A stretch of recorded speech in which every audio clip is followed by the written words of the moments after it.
Hello there, it's Mike. And Katie. This week is episode 160. The one with No Way Home. This week on Cup of Rad.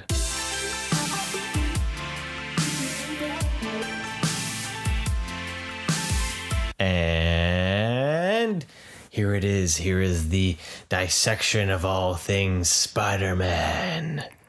Dun dun dun. It's like super intense. Dun dun dun. I was waiting for the Spider-Man theme or something. Like, Do-do-do.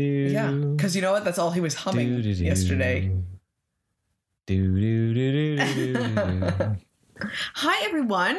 He didn't even say hi again or we're back. No, nothing. It was just like Spider-Man dissection. We don't need to say hello anymore. It's all about the spider.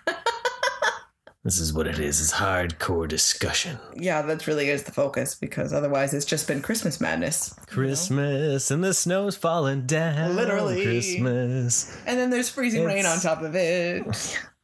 So yeah, that's what we woke up to when we were all getting excited to go see Spider-Man, and it was... Well, then it started that the night before. We were out and we're like, it's starting to snow. Oh my goodness. And then we wake up the next morning. Yeah, there was snow, like sufficient snow. There is still snow outside. There is? Yeah. It's crusty ice now. Okay. Because the freezing rain There's fell crusty on top of ice it. outside. Don't go outside, you freeze. Yep. But yeah, that was so this is all about Spider-Man No Way Home, the finale in the MCU and Sony Pictures Tom Holland Spider-Man trilogy, menage a trois Really? of sorts. Interesting. So that's what we'll be talking about today. This is full of spoilers. Sorry. Well, here we'll give you our moment. Our moment, whether we loved it or hated it, or was it seething with resentment? What have you done? Will this become... Or was it like, oh my gosh, I'm so excited. Oh my goosh. Oh my gosh. Yeah. Whoa. I don't know. See? Keeping it. That was a weird You're going sound. for the R rating right off the bat. No, I was just like, why did I sound like that? And then it just got worse actually when I repeated it. You're thwipping. You're thwipping right now. Thwipping real good. So Mike, what are your 2-second spoiler-free thoughts? I had the Peter Tingle through the entire movie. It was thrilling, action-packed, funny, heart-wrenching, and amazeballs. Summary, Mike says, amazeballs. I really want to watch it again because there was just so much going on that was simply the best. Was it better than all the rest? You knew I had to say that. It actually was. Like, excellent. No Way Home is going to be at the top of... I don't know if it edged out Spider-Verse, but it's up there. It's like up as peak Spider-Man film. Like, it's pushed Spider-Man everything. joygasm. It's put everything down, I don't really have much more to add to that. You have to use your own adjectives. My own amazeball adjectives. Yes. Fan freaking tastic. Is that better? That's better. Okay, that's more I like didn't my use that thing. one, so you can have that. Fantabulous even? No, it doesn't feel right, Fan freaking tastic sounds better. Yeah. I really, really, really, really, really, really, really, really loved it. It was just super fun and it was engaging the whole time. It had so many real, authentic emotions behind it, and I really liked the authenticity. I never felt like it was corny or cheesy or pushed and trying to make something work. It felt like it was smoothly rolled together, and I really enjoyed the story and all the characters in it. And sometimes it's easy to get clunky when you have more characters, and it did not fall prey to that. Yeah, surprisingly. And that was impressive to me. It juggled everything fairly. Yeah, so it really did feel like a comic book story come to the screen, and I can't say enough. Yeah. I want to go watch it again. So. Yeah, I can't wait to have that on disc to be able to watch. Yeah. So yeah, that's so there you go see it, go watch it. If you have seen it and you want to hear us ramble on, then ramble on. Sing our song. Stick around. Otherwise it's been a really short one for you. I'm sorry, but you should know by now. You should know that we do things. We do things. We do it all. We do everything. We sing, we dance, we get down tonight, make a little love. Not on the podcast. That's like AMSR kind of stuff we could do one day. I don't know what that means. Like that really like intense sound, like quiet, like sound stuff that people use for anxiety and stuff like that, or depression, or like things like that. I'm surprised there isn't like a sex version of that. Sex version of that? Yeah. We could create it. Bet you didn't expect the Spider-Man podcast to go into this direction. That would be anyway, whipping fantastic. People who like thought there was going to be spoilers then have left and have missed this glorious moment. Yeah. Okay. Anyway, only diehards. Die hard. Stay. For this moment, for all the moments, all the fantastic moments that you're experiencing right now. That's kind of like what they talk really soft and they get really. I don't know if I can do that. I don't know if you can either. You look like a scared rabbit right now. I am not a mellow person, really. She's seething with resentment. Not resentment. It looks like your eyes are festering, filled with boils, ready to explode. I want to explode in laughter. You're making back. You're making me sound like I'm angry. I am. There is no anger. There is now. And now this is going to go into the spoiler portion of the episode. And as always, we make that transition from non-spoilers to spoilers extremely awkward for your ear holes. Welcome to episode 160. The one with the spoiled No Way Home. It's like a really cheap double episode for you, right? Yeah, you're like a little snack episode, and you're like, oh, wait, there's more. Right? That was just foreplay.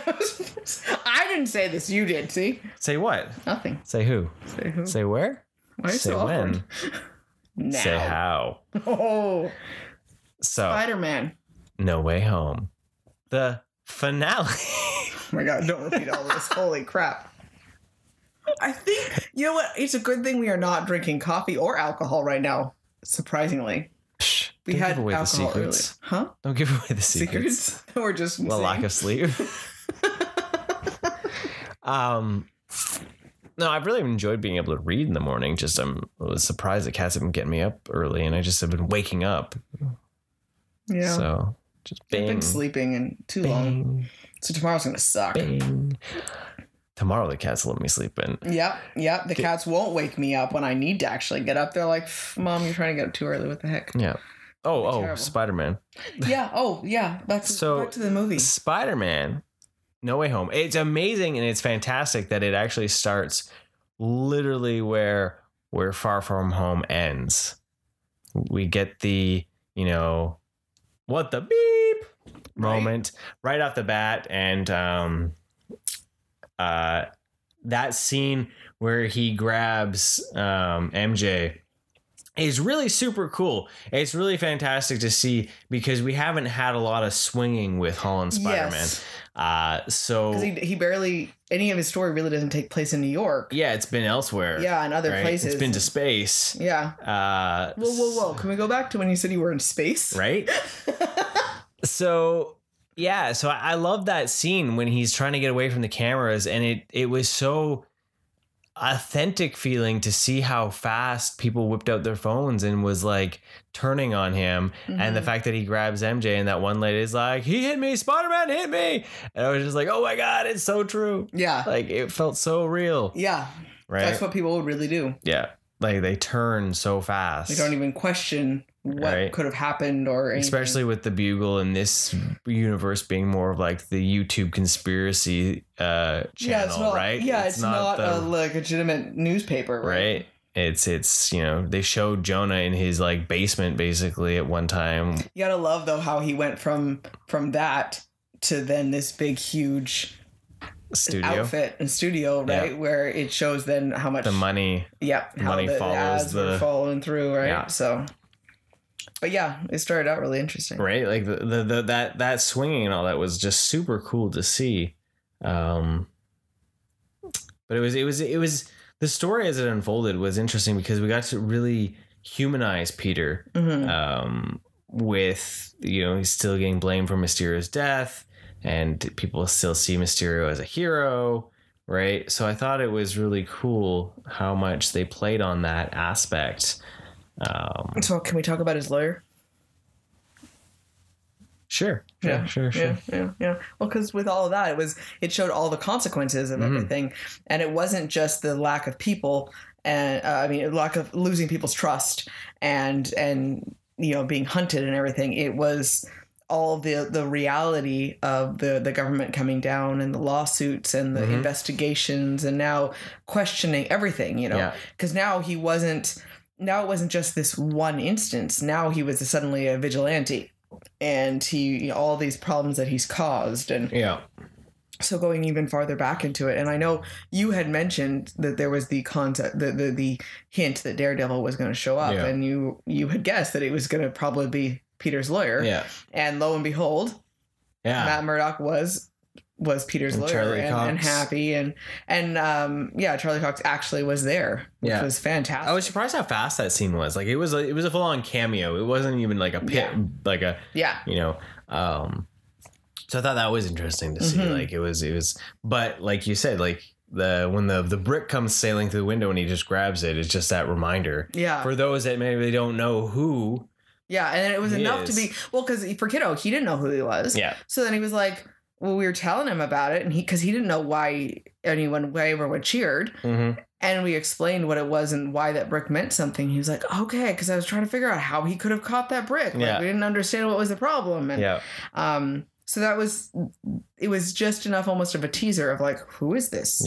You know, if you don't know anything about it, which was really cool. And there's something too. In 1 week, we have had 2 Daredevil characters show up in the MCU, right? You know, we had in episode 5 the photo of Wilson Fisk with Bishop's mom, and now on the same week, Matt Murdock shows up.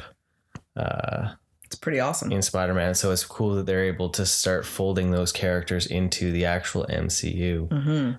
So I'll be curious to see what they do with them and how that all plays out. So I thought back before this had happened, I was commenting. I thought it was funny how they brought Peter home with all this started when he brought MJ into the apartment, and you know with Aunt May opening the door trying to figure out, and there's just the awkwardness, and they're just all the chaos that is going on, and him trying to close the windows and them not listening, going back and forth and thinking something else was happening, and it was just so chaotic but so well done and so humorous, but not over the top where it was like, oh my god, this has gotten old, you know, or corny or anything like that. Like, it felt very natural in the calamity of errors that happen within something like this that would happen. Right? So I just and it kind of set the tone for the whole movie was like that, right? Because it was a good reminder of where this series has gone with that fine balance between comedic timing and action, right? So that was really cool.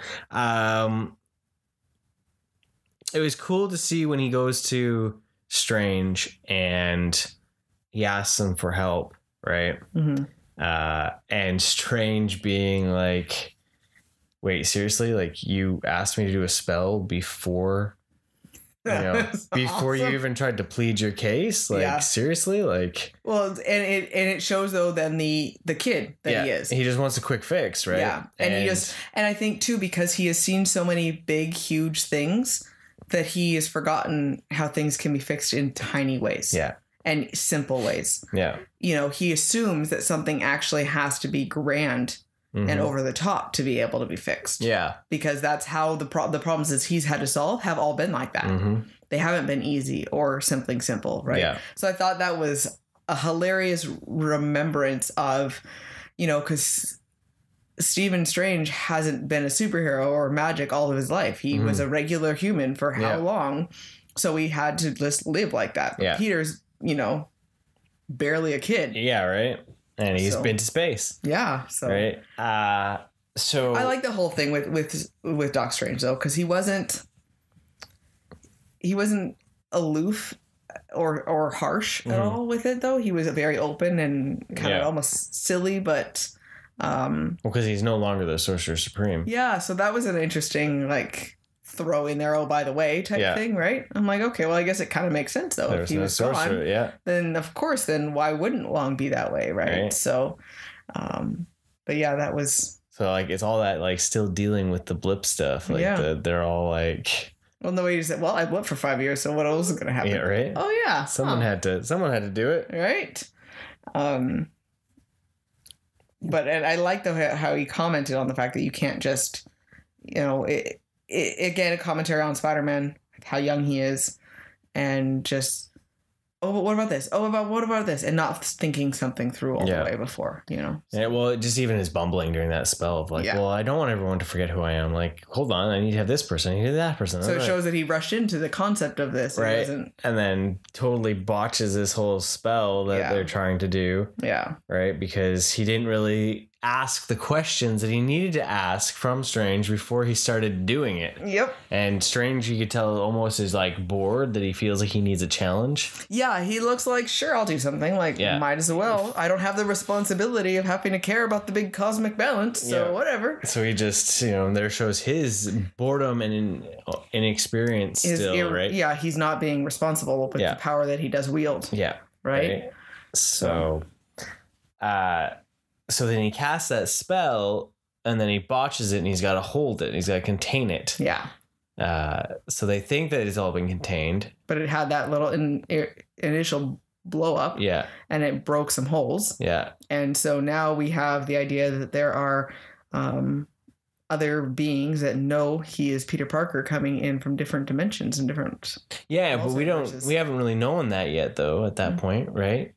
Because we didn't know who they were. Because he runs off to go then plead his case. Yeah. And he goes to find the admissions administrator. That's when we find out what happened afterwards. You're right. Yeah. So then he's on the bridge. Yeah. So the bridge scene where Doc Ock shows up. Yes. Right. So what did you think of that scene? I think that scene rivals the Doc Ock battle in Spider-Man 2. 100%. The amount of brutality that Doc Ock shows in that moment, because his blind rage from where he was ripped from his timeline, he has no mercy for Spider-Man. Yeah. Right? Like, he doesn't even like really question that he looks different in that moment until after he's really like giving him a beat down, right? Yeah. Like, he's that like just full throttle, just...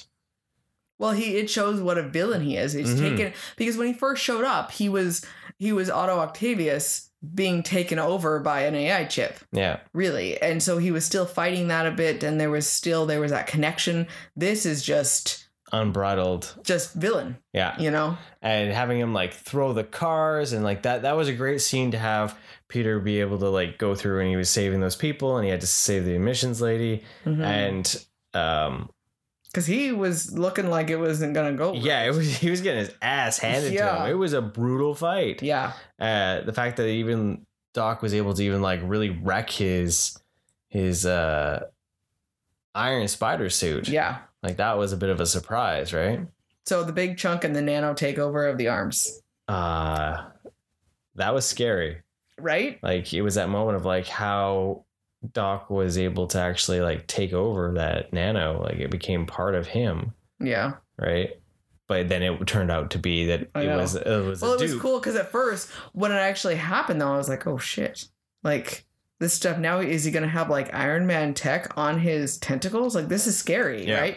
It turned out to be a blessing. Yeah. But at first it really scared me of what was gonna happen. Right. He's gonna like get like but thank goodness that Peter was able to control that and you know, override something because that could have gotten real sideways, right? And that was fun to see, like, that idea, because especially when he was able to control the arms and he was just like making them wave, and then just tentacles. How that was the only reason why he was able to actually win, right? That was a blessing in disguise, because that was how he saved the admissions lady for MIT. And because I mean, I kept looking, okay, in that battle, if he actually let her die, like, that would have been really harsh at the very beginning and really kind of kicked a lot of hope out of the idea of it.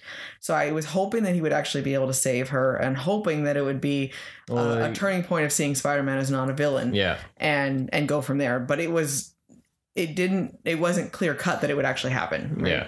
So it was it was a great fight. Like, I was like, the moment that fight started, it was just like, this is amazing. Right. And then when the Goblin showed up, but then Peter gets blipped away. That was so trippy. I was like, no, what happened? To find out that Strange has been collecting them, right? Yeah. So then you find out, you're like, oh, okay, so that's what was going on. He's already been dealing with some of this stuff. He'd already gotten the lizard at that point.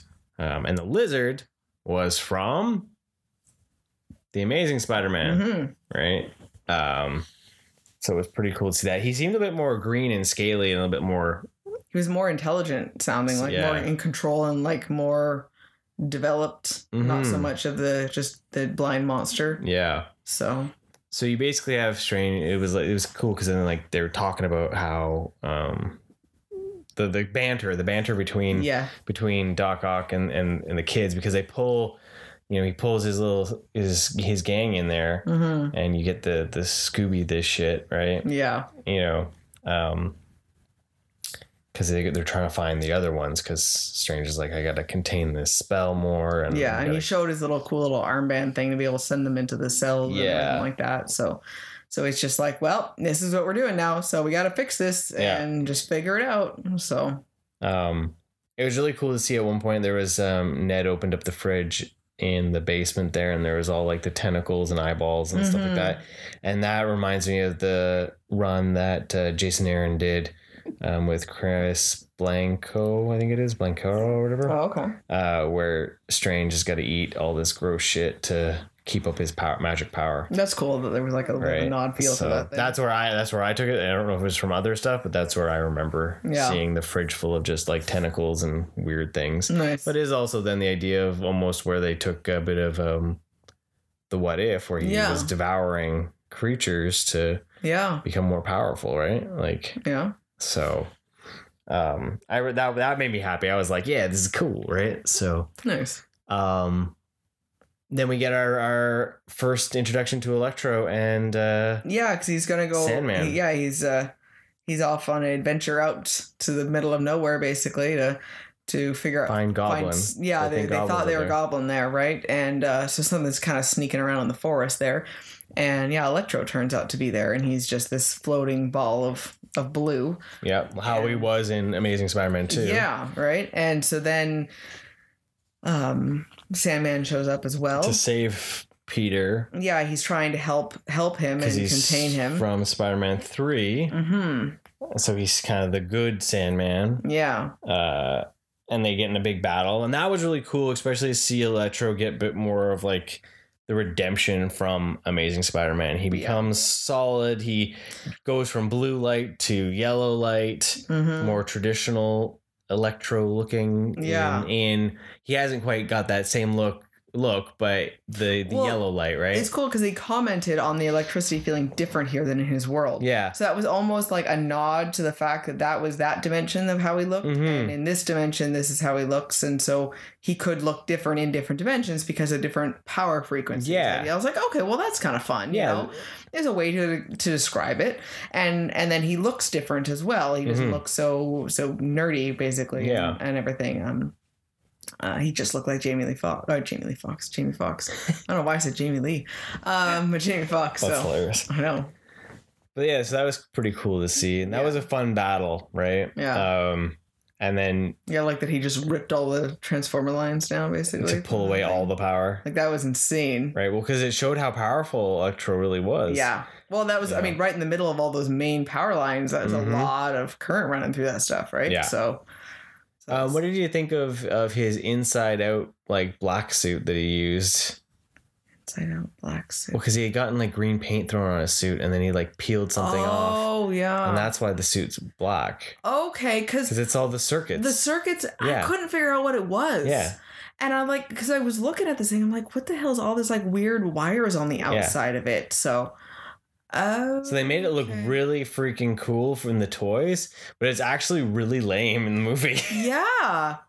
Okay. Like, I would not want to be the person that pre-ordered the hot toy for that one. Yeah, that's weird. Okay. Because it's just the it's the it's all the circuitry inside. That makes sense. That I feel like he just turned it inside out. Yeah, he had to have. Because he had later, been able to wash it, and then May washes it for him, right? So okay, yeah, because I kept looking at it and it really drove me nuts that I couldn't figure out why it had wires all over it. Yeah. Okay, yeah, that's a terrible toy. Sorry if you ordered it. Right, because they made it look super cool. It made it feel like it was gonna be like this mystical Spider-Man or something. Yeah, like something like extra special with design, gold or something. and all that. Yeah. And it turned out to just be dirty Spider-Man. Just I can't do my laundry Spider-Man. Yep. Okay. Yep. Nice. It was pretty wild to see how fast they collected all the villains. And then we ended up collecting the final villain, someone that arrived that we talked about. We find him in an alley, and he's still having the same problems as he did in Spider-Man.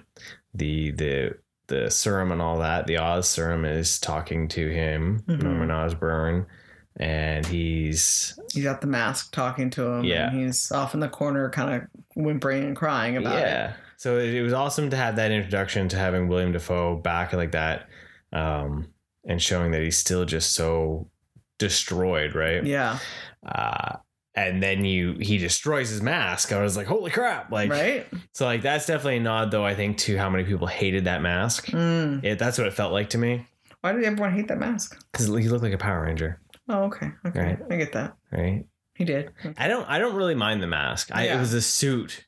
Yeah. That was more of like the Power Ranger dress. The suit. Yeah. But like, if they had just thrown, and this is one of the things I thought about later on when I was watching it with it, but they just thrown like a hood over that green bulbous mask, it would have been amazing, right? Yeah. It would look really cool. Yeah. But yeah, so he destroys his mask and he goes off and he finds... Well then, Peter gets a call from Aunt May that says, hey, that guy you've been looking for, he's here. He just walked in. So Peter goes running in there, and I thought it was going to be a ploy from Aunt May to get him there because she'd wanted him to come work at the shelter.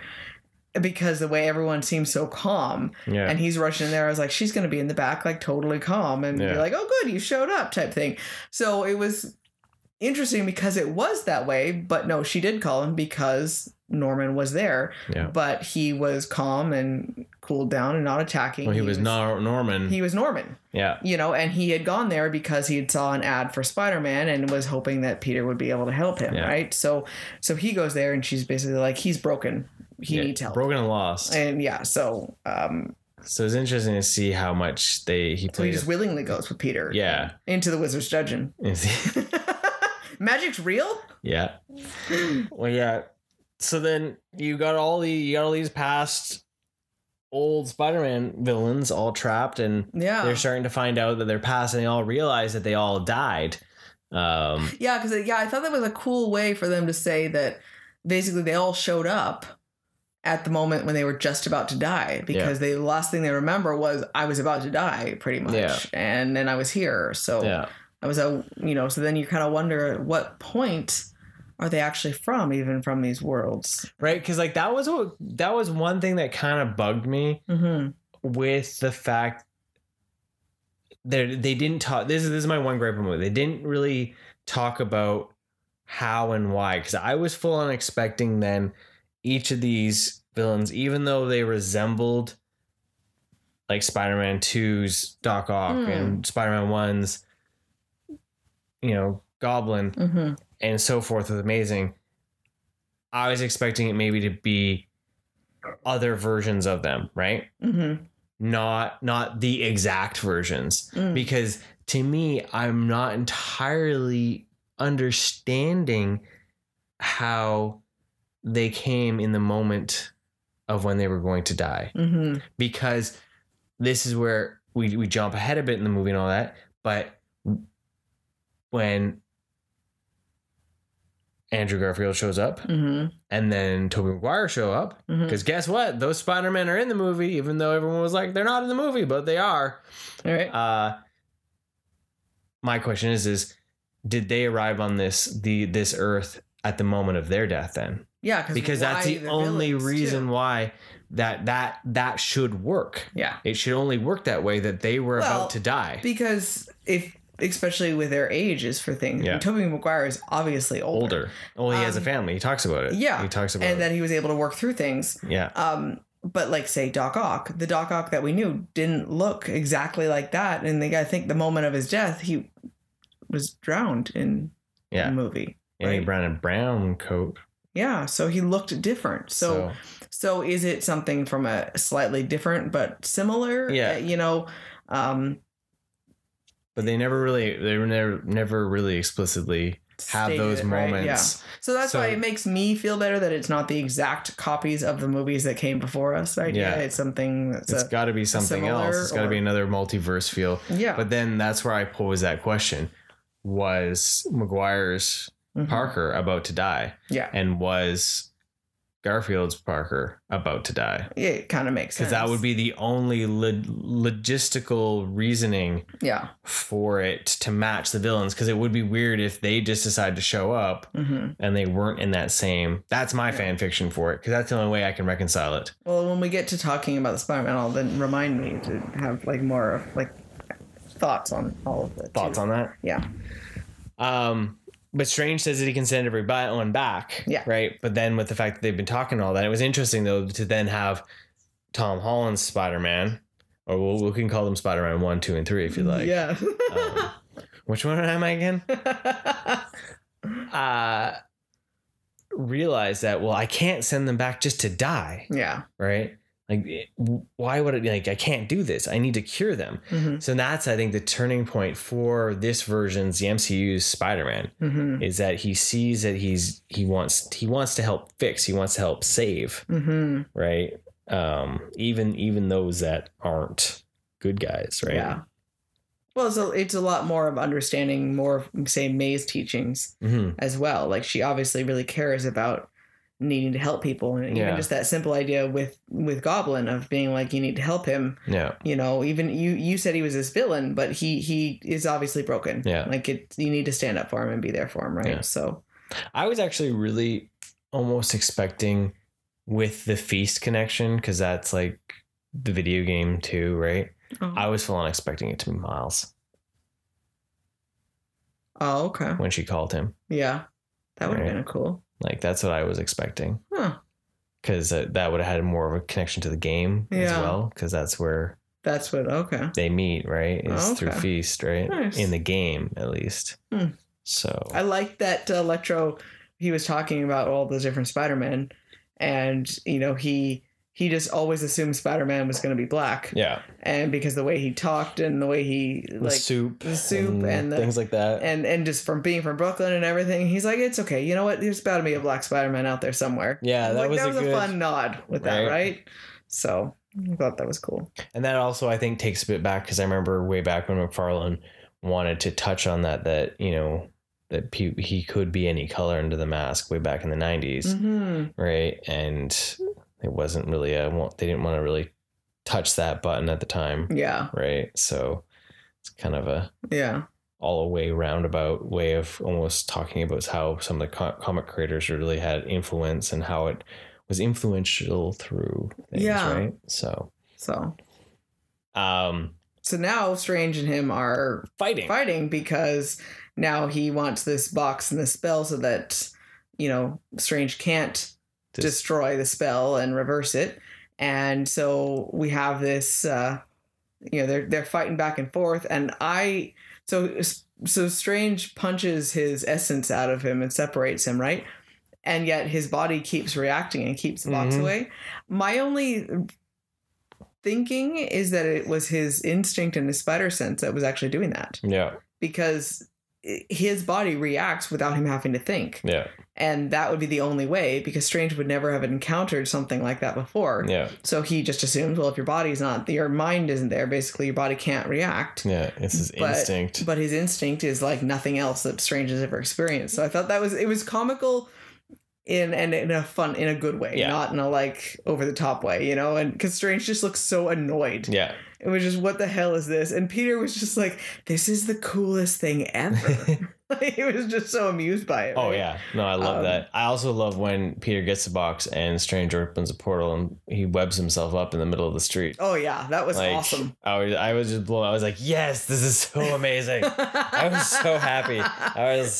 Right? Because it's just these little tiny snippets of things that we haven't gotten to see before. Yeah. Well, and it felt like a comic book. Yes. Like there were so many moments within this movie that just felt like a comic book. Mm-hmm. You know, those things that you don't usually see in a comic book movie. Mm-hmm. You know, we haven't seen in the Spider-Man movies before. Yeah, right. And I know we've seen a lot more comic booky things within the MCU than we've ever, but there were just so much, like just even the fact of actually having Strange in a supporting role in a Spider-Man movie was amazing to see. Yeah. Because that's still something that we haven't really gotten. Yeah. Right? Actually, we've never had any other heroes, you know, in the original Spider-Man movies that were with him. Right? Yeah. So, and then even in the first and second one here, they were very little. It's just, we had Iron Man. Yeah. But he was more just Tony Stark. Yeah. So. Right. And even it still wasn't in the full capacity of actually, let's say, like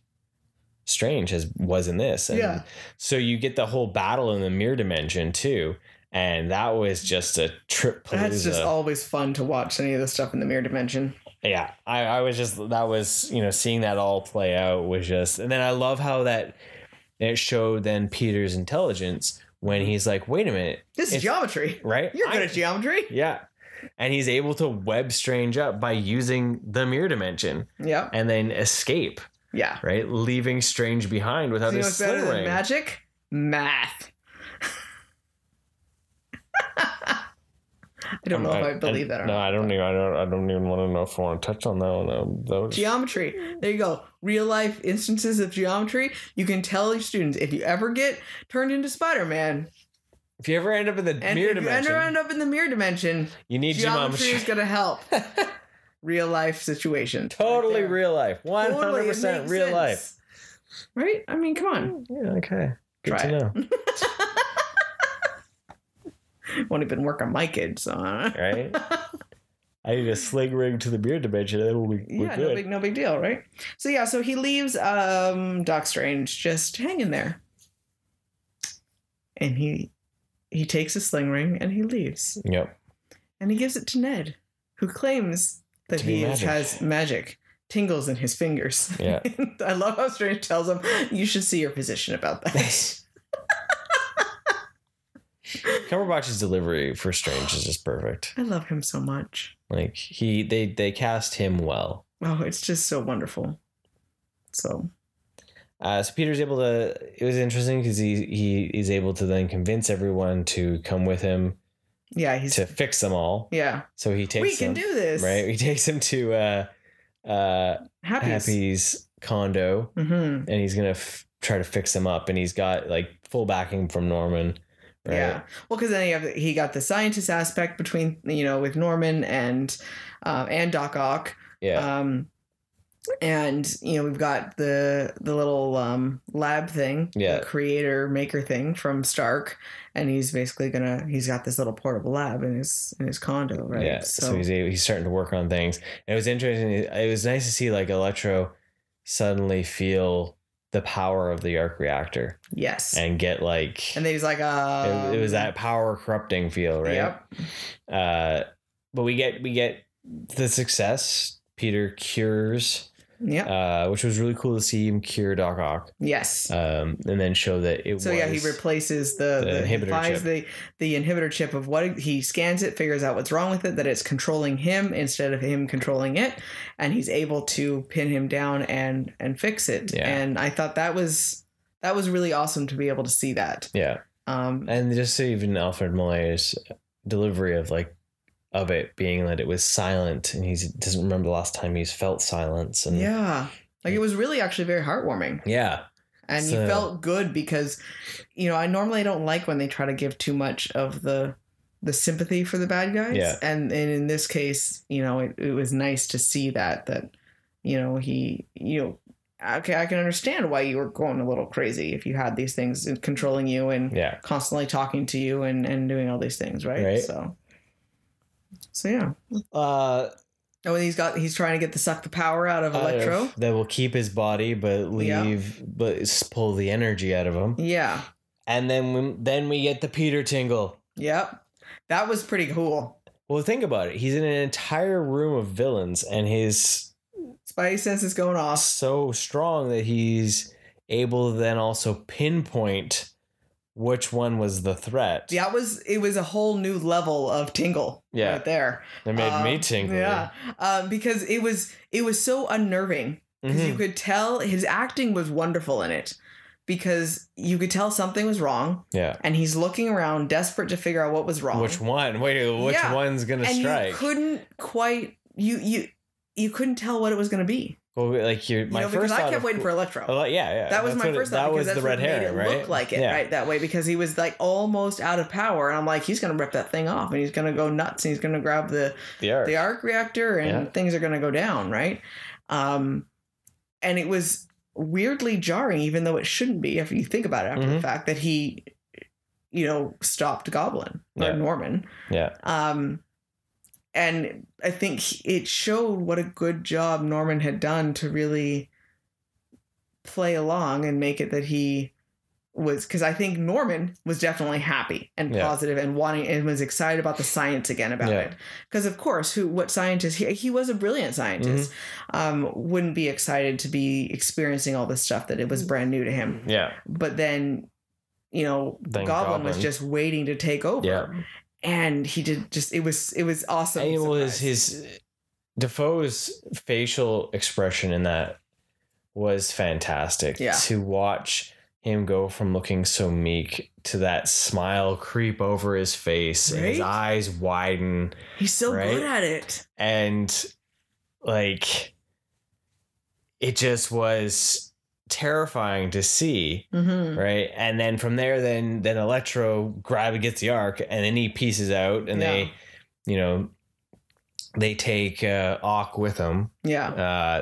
And then everyone kind of takes off. Well, then you get a brutal, intense fight between Goblin and Spider-Man. Is just absolutely horrible. He's super strong. Because you got May taking off with the serum. She's booking it down the stairs. Because they'd create a serum that was supposed to stop Goblin. The Goblin, aspect, right? Cure him of the Goblin.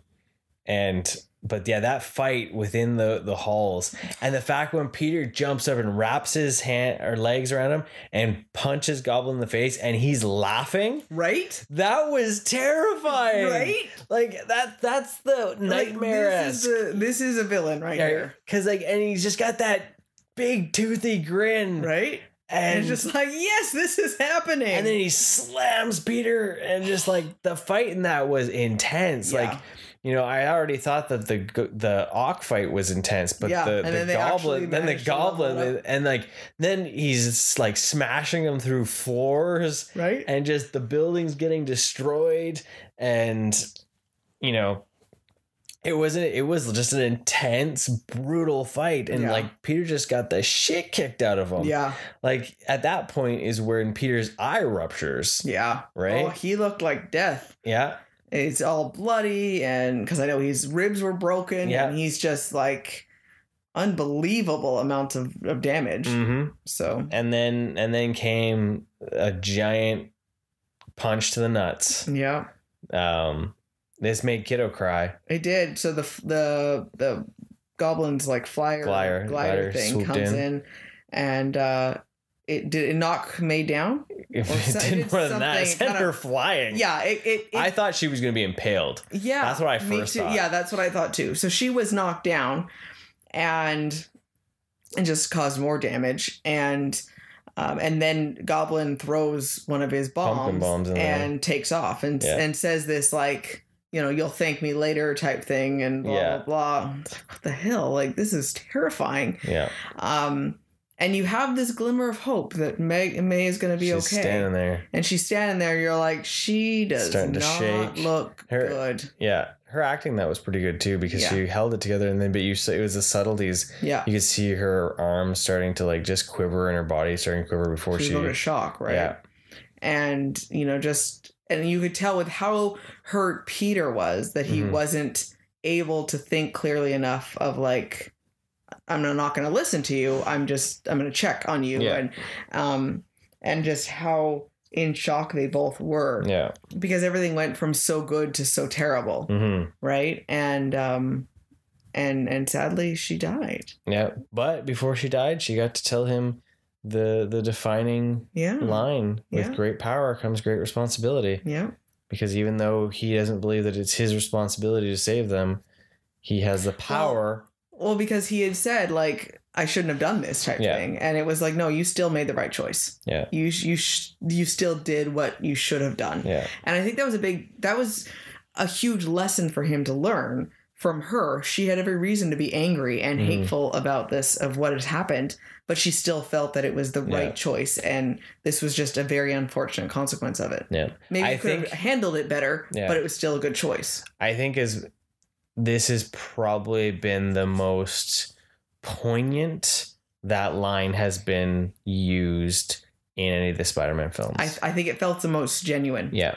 And I agree fully. That's one of my, it was, I really felt. I know it didn't come from Ben in this universe, but the emotion that was behind everything that was happening in that moment when she says that, only then to later pass, that easily could have sent this Parker into like, Venom territory. Yeah. Right. With what was going on. But, her trying to remind him that he is a good person and he does have the ability to help, really, it was well done. Like, it was moving. Right track, it was moving, and that was not something I was expecting from the Spider-Man movie. Yeah. Yes, exactly. There was going to be something so poignant. Yeah. And heart wrenching. Yeah. At that there, right? I agree. So this is when Ned is accidentally realizes that he's creating portals with the sling ring. And because he was moving his hands around saying he wishes he could find Peter. Yeah. And you see a little bit of the sparkle happen. And so then they look for Peter, and from the darkness in an alley, Peter comes walking out, and it is Mr. Andrew Garfield. Yep. And that was a cool scene. Yeah. Like, that was a really cool fun scene. Introduction to it. It really showed the charisma that Garfield has for the Spider-Man character. Yeah. Right? Because I like Holland the best now, but then I like Garfield. I think it was because we also have had Holland the most, right? Yeah. And he's had the most development. Yeah. And had the most adventures. But yeah, I like the charisma that Garfield had originally, and they just highlighted it even more in this movie. Yeah. So. I still like, as much as I grew up, my first live action Spider-Man was Maguire. Garfield's Spider-Man grew on me because I just liked how he talked. Yeah. Right. And he had that swagger. Yes. Right. That spider swagger that he just had an air of confidence. Well, I love when they're like, well, prove who you are. And he hangs from the ceiling. He's like, yeah, this is enough. Really. No. Yeah. It's enough. Trust me. Right. Like, are you kidding me? You really need me to climb around the wall? Yeah. On the ceiling? Like, and then Ned's grandma tricks him basically into doing it. That was so funny. It was great to see her there, that she actually was like totally cool with the situation too. It's like, what? Why are you so chill with this? There's a man hanging from your ceiling by his fingertips. Like, no big deal. In a spider suit. Like, right? I guess after Thanos dusts, half the population, anything's possible. Anything can happen, right? But most importantly, he's cleaning cobwebs. So you know what? You gotta take these things. And then we get the major moment where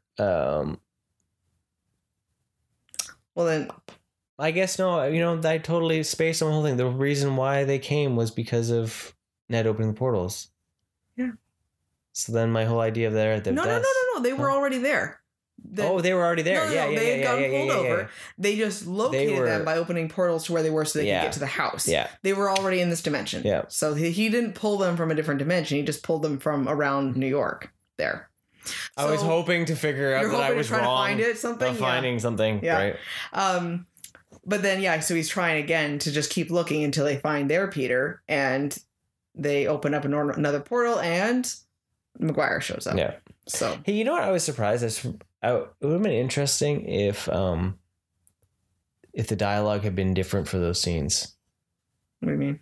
Like, what if it had been like, okay, well, I'm looking for Peter. Well, then Garfield comes in because he had that charisma as Peter Parker. Well, I'm looking for Spider-Man. And then Maguire had walked in. Wouldn't that have been kind of a bit of a nod to how they were as the icons original, towards their eras? Yeah. Right? Yeah, I guess, that works. Just a stupid thought. No, it's okay. I like this, that Maguire was in his regular clothes, too. Mm-hmm. That it was so... For him, it shows his age too. He was more grown up. He wasn't just always being Spider-Man all the time. And I like the Spider-Man original movie, but we've talked about this before and everything. It is not my favorite though, and I don't have the same attachment to it. Maguire has never been my favorite Spider-Man though. Like, but this is the most that I have liked him as Spider-Man. I really enjoyed Tobey Maguire in this movie. Well, he was calmer. He wasn't so much, because he wasn't full of like depressive, mournful rage, like sadness. It wasn't a romance anymore. Yeah, it was the good things about Spider-Man, and he did such a good job of his emotion and his calm and clear thinking. Yeah. He felt so wise. Yeah, and I loved that. Like that was amazing, and I think that's why I'm impressed that when he does suit up, it's still his suit, his original suit, right? Like I'm surprised it wasn't like something different. They needed to have that. They needed to make sure they kept everyone happy. Holland's had like 40 suits in 3 movies. It was the tech problem though. So, But yeah, that was one thing I was just like. So then, he's talking to his friend. He's basically like, well, we need to find our Peter. And they help him figure out, well, he's probably in some place that helps him think because that's where we go. Yeah. And so then Empire State Building. Yeah. Chrysler Building. So then they find him on top of a building. I love how they have that little bit of that bickering though. Like when Toby's Toby's like Chrysler Building, and Andrew's like, Empire State Building, better view. Yeah. Right? Yeah. Like just come on. Like we know this. Right?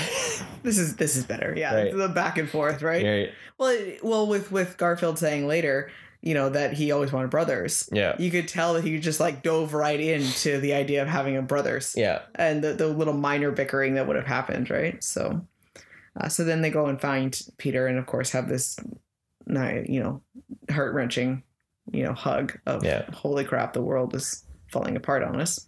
So it was nice though, because we get that closure almost from some of their stories that we didn't get, right? You get to find out that, they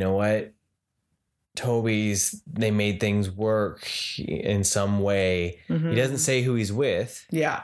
Right. They mention MJ, but he doesn't really seem it too. But it gets better. You'll find someone. But then you get to see the pain because we never got to really feel the aftermath. He just threw on a brave face to go fight Rhino. Right at the Garfield. End of and you didn't get to really see him fully mourn. Right, and you can see that it's still choking him up with the death of Gwen. Right. So well, it shows then that they weren't trying to tell him they knew exactly what it was feeling like, but they expressed to him the loss that they have felt. Yeah. And that's a common thread then in the concept of a Spider-Man is the there's pain and the loss that they have experienced, right? Unfortunately, right? So, and that the lessons that they can try to have to pass on, right? And they're so calm and concerned about him, and they did such a good job of acting and writing that storyline and really making it feel, as I say again, genuine. I really liked the authentic feel that came across with it, right? So. And they agree that they need to try to cure things to make it better. Yeah. For those villains, right? So then they get all three of them together. We got three brilliant minds in the lab, and they're all creating, respective cures for everyone. So that was pretty fun to see them all suit up like that. And that was enjoyable. I also really liked it when McGuire shoots a web, and both both Garfield and Holland are just like, "What the hell is this?" that comes out of you? You just make that in your body? Like, how does that work? Like, do you ever get web blocked? Like, I mean, like, can you, like, how does it, does it come out of any other place? I love that line. Because everyone has always questioned that. Like, why doesn't it come out of his butt? Like, right? No. But yeah, seeing them all work together and, so I really liked that scene. It was really cool to see them all kind of work and figure things out. But it was interesting to have. I feel it's foreshadowing. But the fact that with Ned asking, like, "Do you have a best friend?" And I had a best friend, and he tried to kill me, and then he died. Right? Yeah, my best friend died after he tried to kill me. Yeah, died in my arms, and I love that. Like, they were so blunt about it. Yeah, but it was also kind of hard hitting, right? But yeah. So then Ned's freaking out and saying, "I promise I'll never try to kill you," and I'll never turn a supervillain. Yeah, and try to kill you. But I still feel like it's foreshadowing for the future. Yeah. Right. Like. Well, because on a commentary on that, we fast forward in the fact that he's, the separation of them, and now he doesn't know Peter, he doesn't know all that sort of stuff, and so now there is a possibility of them actually becoming a rivalry. Exactly. Maybe not a best friend, but to Peter it's his best friend. Yeah. Right. Maybe Ned doesn't know this, but Ned will always be Peter's best friend in his heart and mind, right? So yeah, there's definitely a possibility with especially because Ned's also going in for engineering. Yeah. We could easily we have a connection with him and MJ too, or they know each other, so there's who he could be a scientist and go crazy and and he has magic. Yeah, I wonder how that's going to work though. Yeah, I'd be curious to see if that shows up at all. Yeah, right. So there's lots of things that could go with that in the future, because we do know that they are making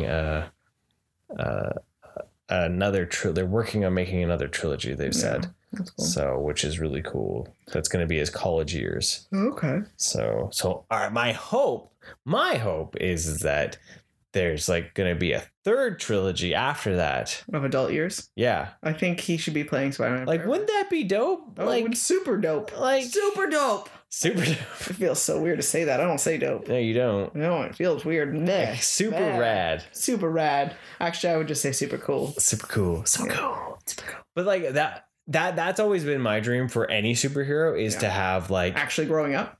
Well, that, but also imagine having one actor be able to play a character for 9 movies. Yeah. I would feel very satisfied if I had an actor play someone for 9 movies and they were quality films like they've been so far. Mm-hmm. At that point, I would be like, please never recast unless you're going to another universe. Yeah. Right.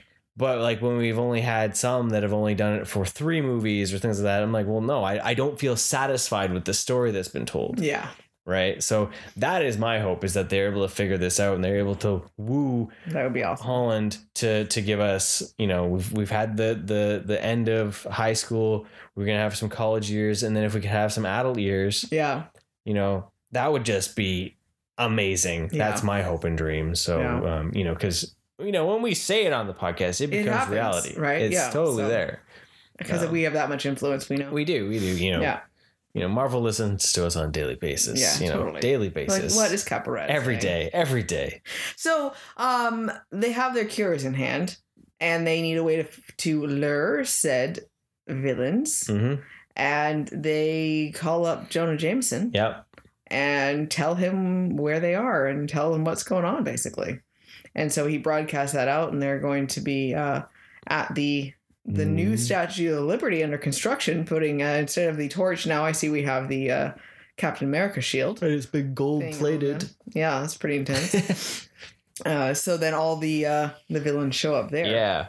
So and that fight is, you know, well, what was cool before that though is like when they're having their little like brotherly moments where they're talking about things back and forth and like they crack each other's backs. That was a really cool scene. Oh yeah, when they're waiting for them, right? Yeah. So like, yeah, exactly. Like just having them kind of talk, and then we get more of like the webbing. I love when Maguire talking about him, the fact that he's older and his back is not doing the greatest. Right.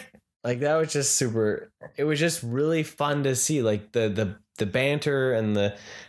I was just happy. I was just smiling. I was because they never had a chance to talk to anyone that would understand what it would feel like to be swinging and being Spider-Man idea, right? Like, so, you know, so, and then I think your favorite scene though, for banter was when they start talking about the villains that they fought. Oh yeah. And then like, you know, Maguire is talking about how and I loved it. He's like, oh, you know, I fought an alien, you know, once, and this black, an alien thing, and he's like, oh, I fought an alien. He was purple. He was purple. Yeah, you know, and then I was something about space. Okay, let's go back. Well, you were in space, right?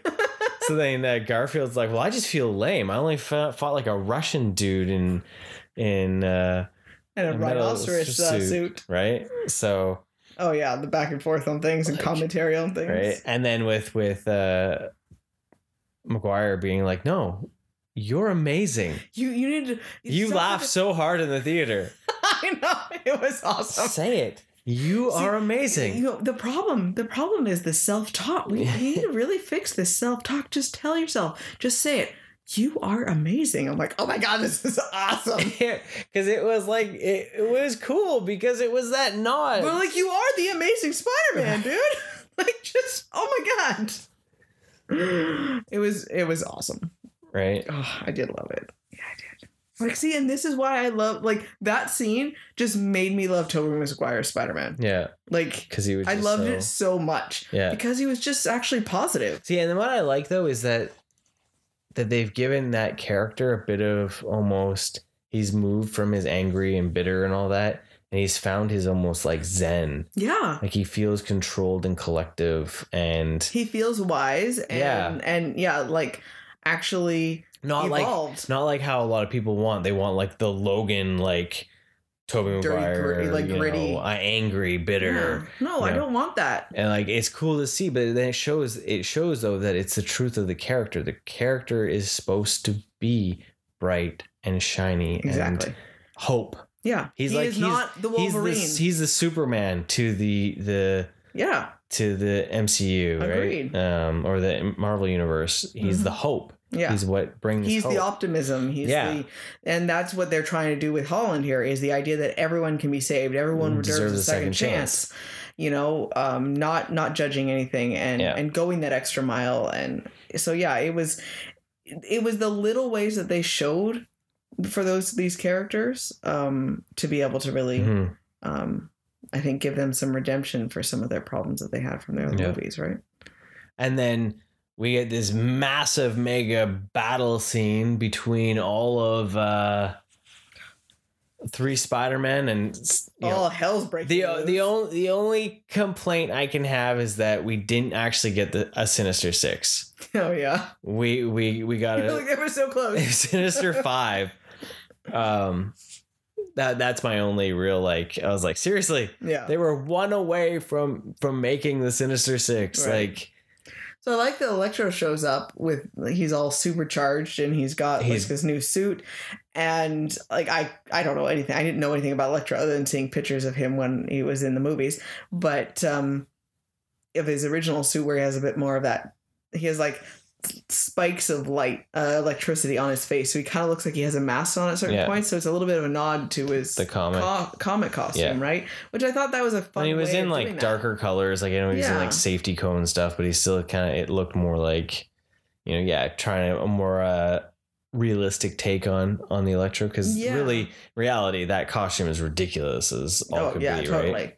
But I liked it better than it just being giant blue, like for some reason, it always kind of reminded me of like Watchmen and Dr. Manhattan. Oh yeah. You know, like just this weird like existential thing. Mm-hmm. And I think we already have this like anamorphic feel, not anamorphic, but not more of a fluid movement from Sandman. Mm-hmm. We didn't need with Electro either, right? Yeah. So, but yeah, they all show up, and Sandman is swirling and ginormous and overtaking things. He took over extra sand. Yeah. So and he was getting big, and it was just really cool because they're just all over the place. Smooth. It was awesome just to see the fluidity, and then their screw ups because they're not. The other two aren't used to working on a team, and then Holland shows up and he is like, "Hey guys, I've been on a team. I was on the Avengers." He's like, I was on the Avengers. Like, I know what's going on. Cool.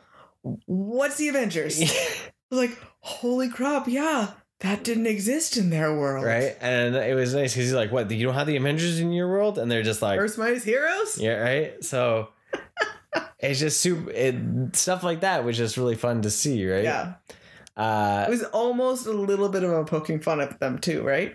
Yeah. Because the idea of like, how do you not have this stuff in your world? So then it's cool with that idea though, that it shows with Strange talking about like, we don't even understand the multiverse and there's so many possibilities out there. Mm-hmm. So like the idea that there are universes where Spider-Man is the only hero. Yeah. Where like they're like, holy crap, your universe is chock full of heroes and villains and space and like magic and like there's all so much this going other on. stuff. Like yours is actually like more dangerous.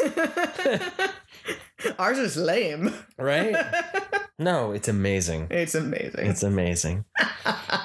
So yeah, they're trying to work in more of a coordination. Yeah. Right. And the idea of taking one down at a time. So they try to, take the biggest one down almost, or something that's causing a bit more of a problem. Yeah. Right. So it's cool to see them then work together and strategize and go through there, and we slowly start curing all the because then Doc Ock again was the deciding factor in being able to change, right? Because he looked like he was going to betray them.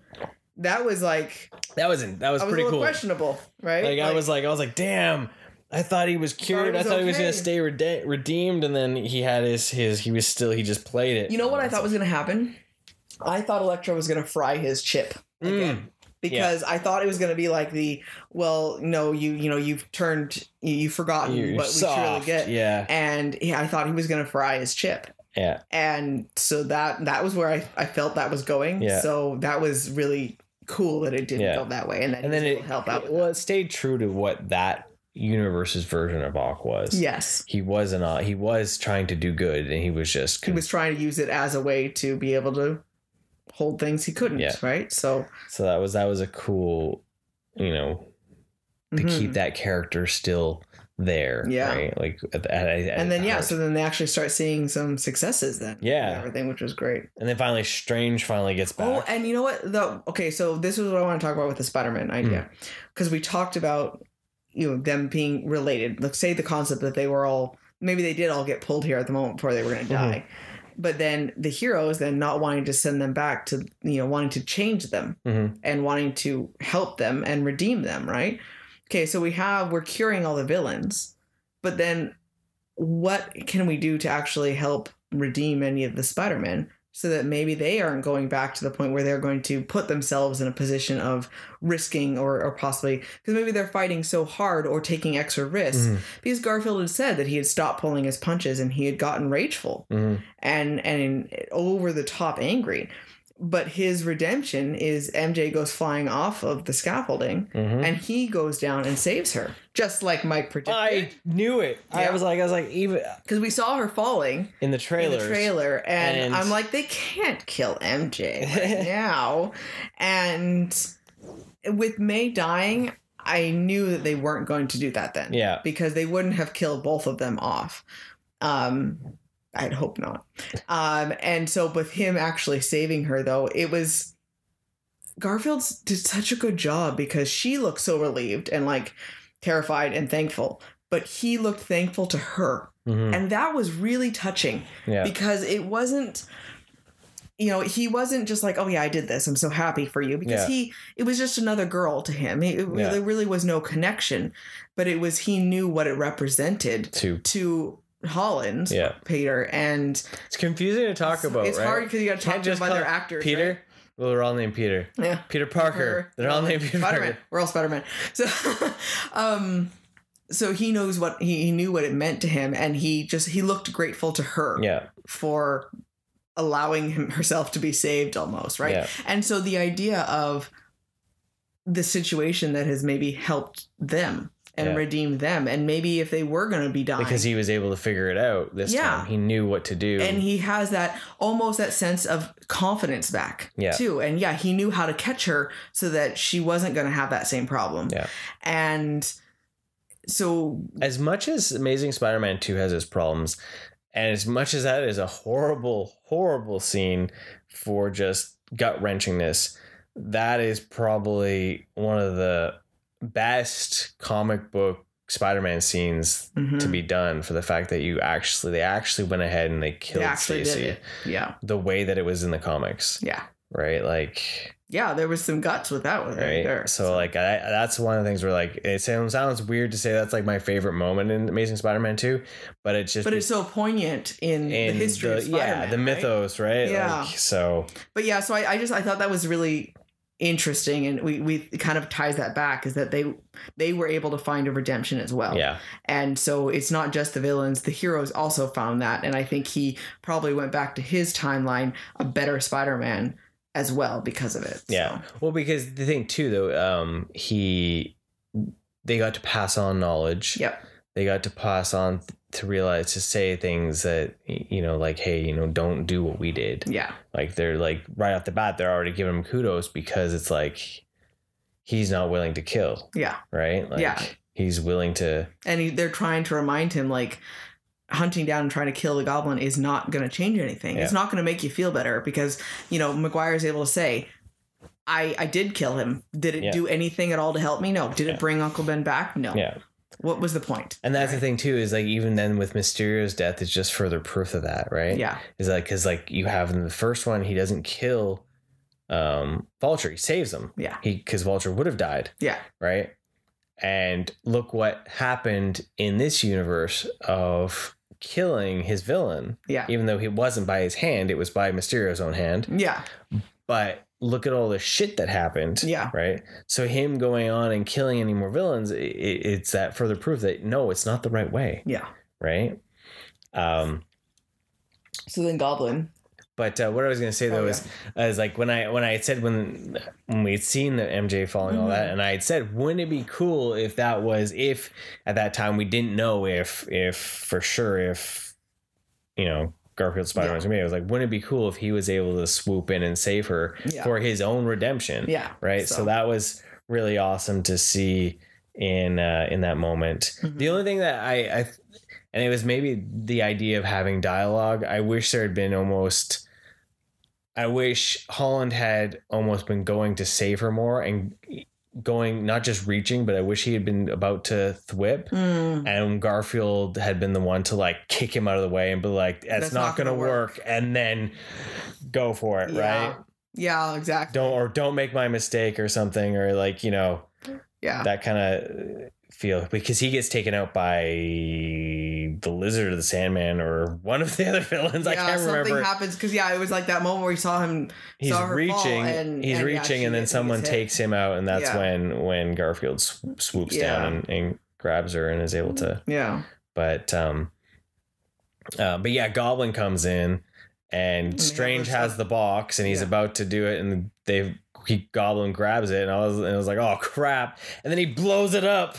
Right? He blows up the box. Oh, goodness. And then we get to see the sky crackling with giant purple light and shadows. And I saw the rhino shadow for sure. That was like the only one I could make out, because I was just like, I was too enthralled. Too much going on. That's one of those scenes where I want to pause it and I want to see, there's probably every silhouette of every Spider-Man villain in there. For sure. And then probably other people have had the chance to see it depending on how things were. But yeah, that was one of those ones where I was like, I want to be able to pause those scenes and look at every silhouette to see if I can figure out who's all in the shadow, right? Yeah. So then they had this giant like brawl on Captain America's shield. Yeah. Just brutal. And just that was punch each intense other too. again. Like, this is some of the most brutal fighting we really had in some of these Marvel movies, because like they were just kicking the crap out of each other. Yeah. And yet again, Goblin's just laughing all the way along. Uh-huh. And everyone else has been cured at that point. Yeah. So it's just Goblin, and everyone's they're just watching. Right. At that point, they're just watching, and then until Peter Holmes Parker decides to go grabs a glider and is going to go spear him. Yeah. That's when Toby steps in. Well, because they looked at each other, him and Garfield looked at each other and was like, okay, no, we got to help him. We got to, we got to do something. You could tell their faces. And so I wasn't sure what they were, if they were just going to say something or what, but the idea of Toby actually stepping in the middle of them and grabbing the glider and stopping him. Yeah. That was risky for him to do. And it cost him. Because then he got shanked by the Goblin. Like, holy crap. And I was like, I felt so good for a moment. You're like, back down. You're sitting there, you're like, oh man, I absolutely love Maguire in this moment. And then they shank him and you're just like, what? That's how his story's gonna end. He's gonna die from the Goblin here? What the hell is this? Oh yeah. So but he stopped Holland, and Holland, I think, definitely showed that he was shook grateful. him. Yeah. And then they are able to then cure they hit Goblin. The Goblin with it, yeah. All right. And it was nice. It was just more of that banter, and it showed how much Garfield's Spider-Man, he's like, the idea where Maguire's just like, oh, I've been stabbed before. It's no big deal, right? Yeah, no. And they're standing there. And they're just like, oh, we're all good. We're all good. You're in pain. You're in real pain, aren't you? Oh, yeah. They both of it just did so good at that. It just made me happy so much. It made me so happy to watch every moment of it. Right? Like, I want to watch it again, like right now. Now. Like just now. Just pump it into my eyeballs. And like I loved it. I just was very, very happy with how they pulled them all in. Like it makes me want to buy toys. Yeah. Like I want Thanks, Marvel. I want to be able to get, to have those three together. Yeah. Right. Because I think it would it's a great memory because it ties them all together. Yeah. It ties all those movies together in some form. Yeah. And it gives closure to those other movies. Yeah. In a way. It still makes me. It gives more weight to their stories. Yeah. Honestly, I think for me as a fan, now I actually have a positive vibe from both of them. Yeah. It gave. Yeah, exactly. Especially for Garfield's, right? Yeah. It still makes me want to see more of Garfield. Yeah. I would see. Can we have a multi? Why not Spider-Man? Bring it on. Why not? Why not have the end? Why not Sony and Marvel make that deal that they keep making Holland Spider-Man movies? And they can go and make another Maguire and another Garfield Spider-Man. Make Spider-Man 4. Make Amazing Spider-Man 3. Do it, you cowards. Come on, couple rounds spoken. If DC can have Pattinson, Affleck, and Keaton all going in one time, in different things, then you know what? Sony and Marvel need to figure their shit together and get these three going, because I think those three would make more money than whatever DC is doing over at Warner Brothers. I agree. But yeah, I like at this point, I want the Spider-Verse that they've created, and I just want it all. Yeah. Like, bring it all back. Why not? Like, if the actors are willing to, like, yeah. Then we can have the live action Miles too. Right. Throw it all in there. Why not? Because it'd be interesting. Like, it made me remember how much I liked Garfield as Spider-Man. Well, I think and Maguire, you had commented this allowed them to highlight the best sides of their Spider-Man. Yeah. Right. Tobey Maguire had some wisdom and drama, more of the emotional side. Garfield had the charisma, and they worked really well together. And I think that was really awesome. So yeah, more of that would be great. So you find out how they're going to solve this whole thing because Strange is standing up there and he's saying, I can't hold it. He's trying to hold the universe together. Everyone's going to be coming and all this. He's basically saying, like, there is an infinite amount of people and villains that know Peter Parker Spider-Man. Yeah. So this will not stop. Yeah. Right? So then he has to then make the ultimate sacrifice. He does. The fact that there is no way home. Yeah. He has to cast the spell originally as intended with the complete... No changes. No one can remember at all that Peter Parker is Spider-Man. And no one is going to remember Peter Parker. Yeah, it's not so much that people don't know who Spider-Man is. Yeah. It's no one knows who Peter Parker is.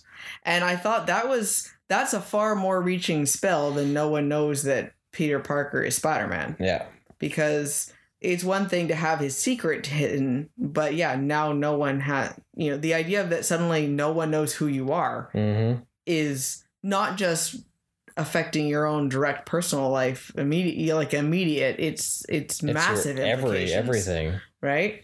So he agrees to it. I mean, thank goodness he's able to actually go say goodbye. He says goodbye to the Spider-Man. He says goodbye to MJ and Ned and lets them know about it, and they are very much not okay with it. But it's nice that they still say goodbye to him, and they still understand that he wouldn't have said that lightly. Made it lightly. So well, it's a hard choice. Like, but at least they can see this giant holes in the sky. That helps. Yeah. The threat is obviously real. But then everyone gets sent back.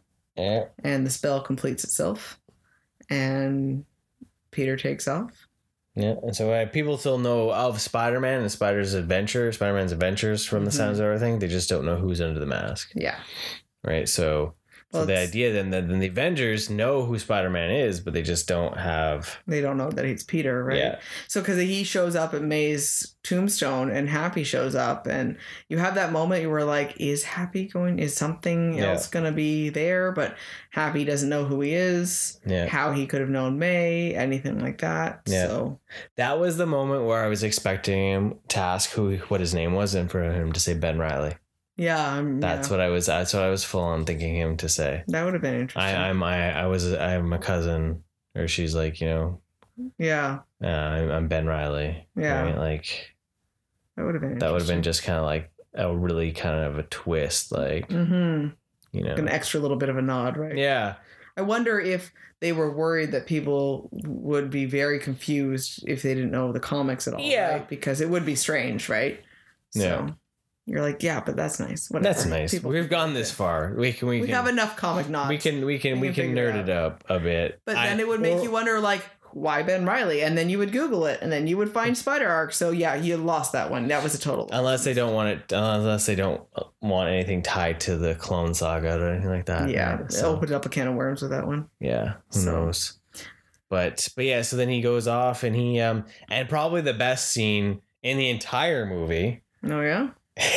The best scene. Best scene. Yeah. No, it was exciting because it gave hope. I know. Right? He gets into a new apartment. Yeah. And because he went and saw MJ and Ned. Yeah. And it was also very clear that they had no idea who he was. But they did get into MIT, and so he had the happiness because he was going to try to tell MJ who he was because he promised her he would. But it was that moment where they're happy. They got what I wanted from them. Yeah. Like, maybe we'll just let it be right now. They don't need me. Yeah. They're okay. Right. Yeah. So then he left, which was heartbreaking in itself too. And he makes the ultimate sacrifices, right? Yeah. It's like that heroic sacrifice. Oh, totally. He became like a man.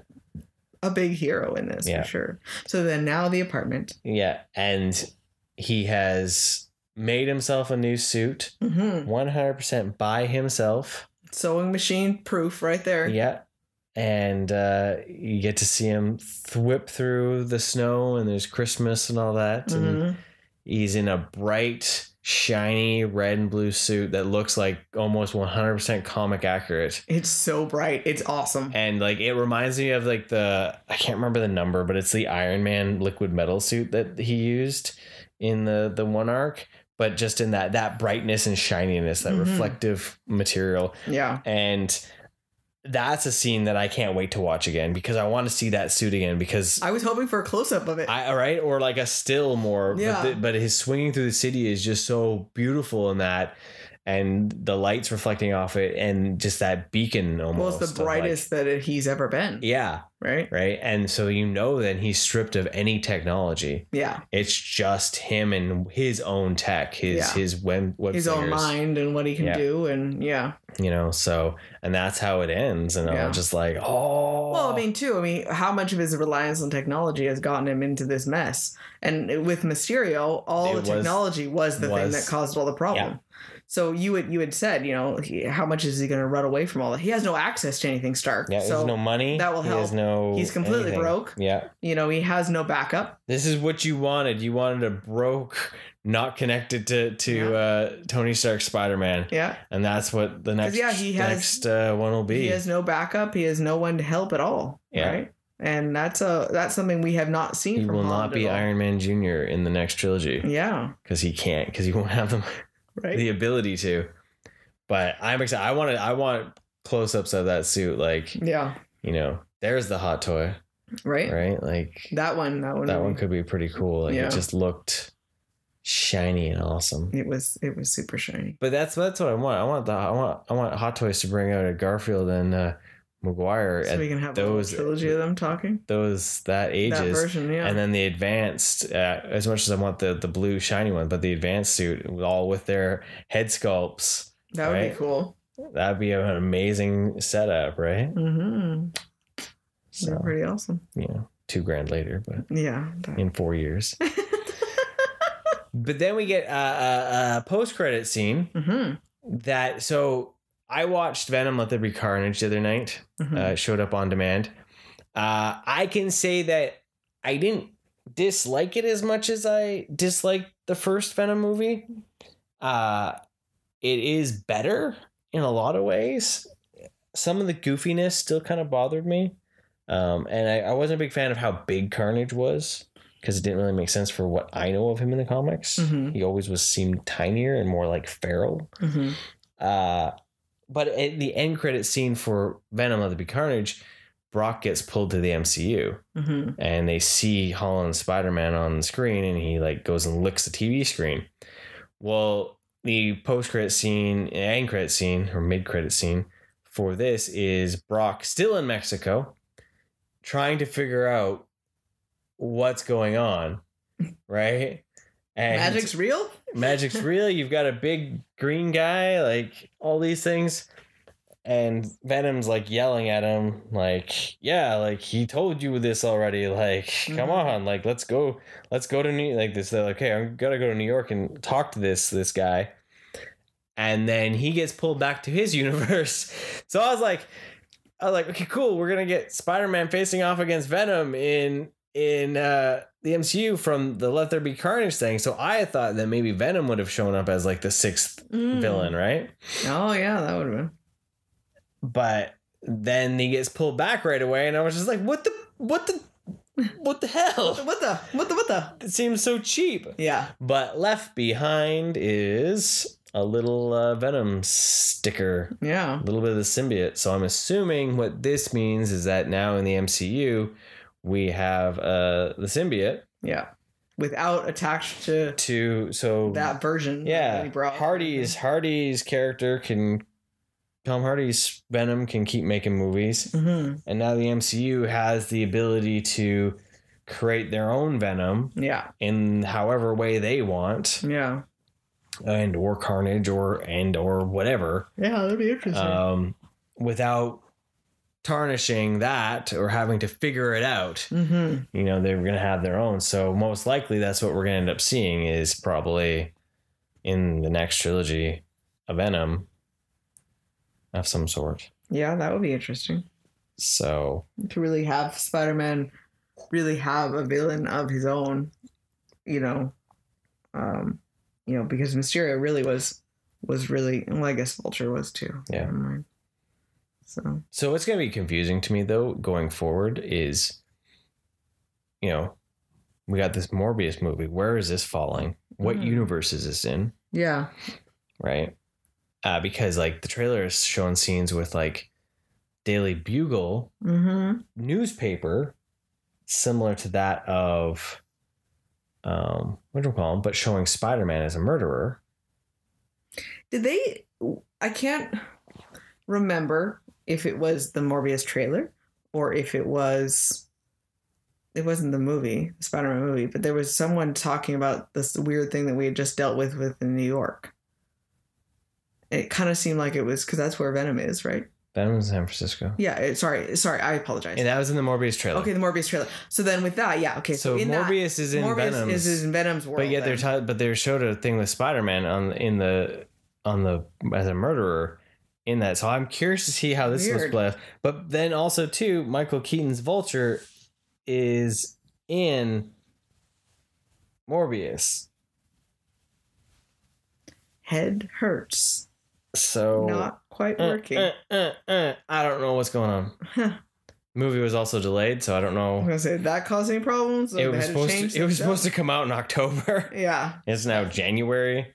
So yeah, we'll see how that plays out for them, and how it plays into the whole multiverse of some sort.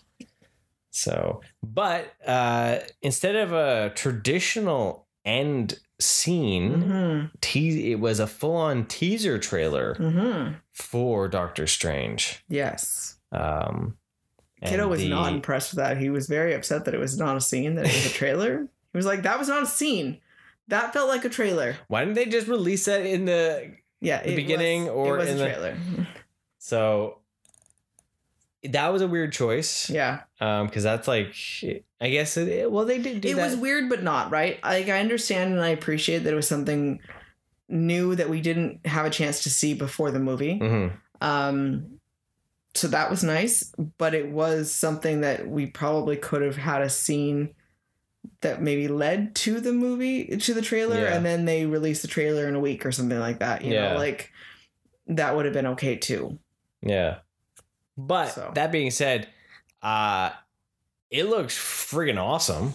Yeah, I'm excited. The amount of zaniness that's in there, and the fact that there's going to be an evil Doc Strange. I wonder if it's going to be the What Ifs version before he has redemption, or if it's the idea of power corrupts. Another version of that concept, right? Because that can't be the only time that has happened to Doc Strange. Yeah. So there is, that makes it exciting to see, you know, at the multiverse of madness. So that'll be... I'm excited. Yeah, totally. Be awesome to see what's going on, because you've got Cumberbatch, you've got...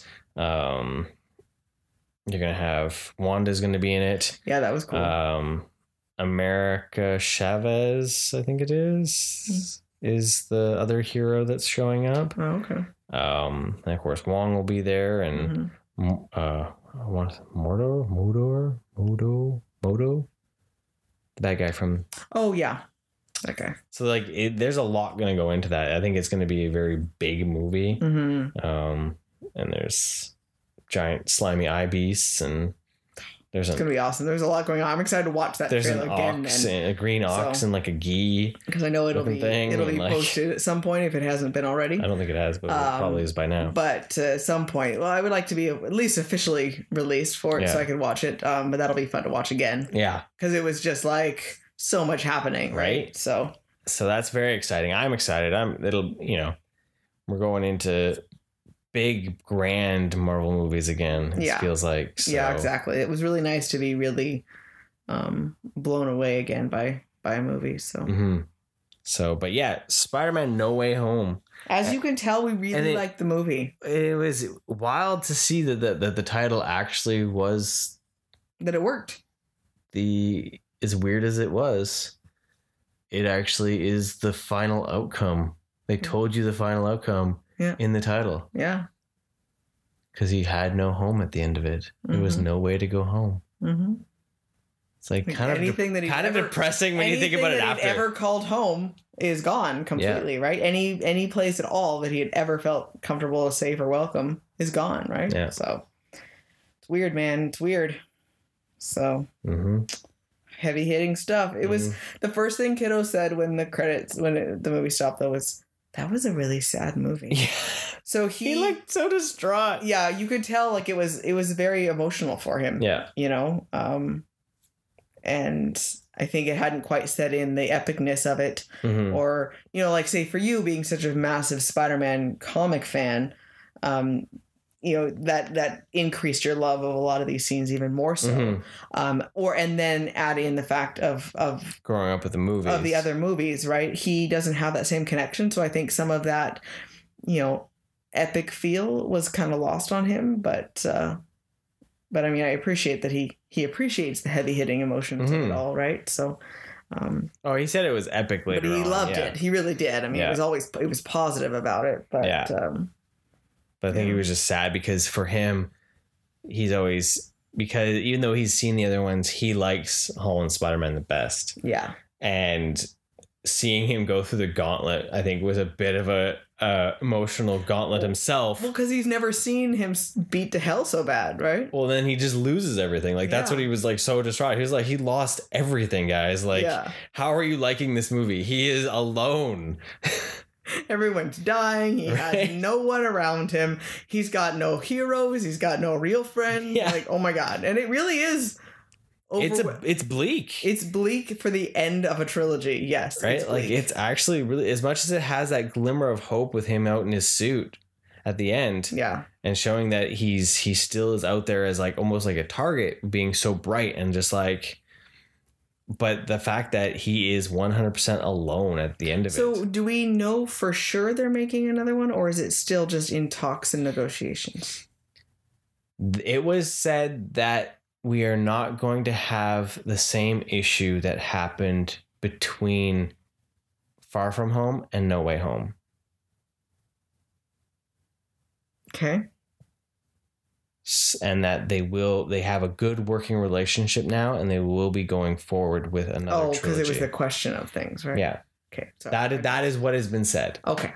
So it's pretty concrete. It seems like it's like more or less like like there's no reason. I think especially with this one doing so well, because it's like the third biggest opening or something right now or something. So yeah. Well, and even for December, in December, it's like it's also huge, right? And then now pandemic box office numbers, it's the biggest movie in 2 years. Yeah.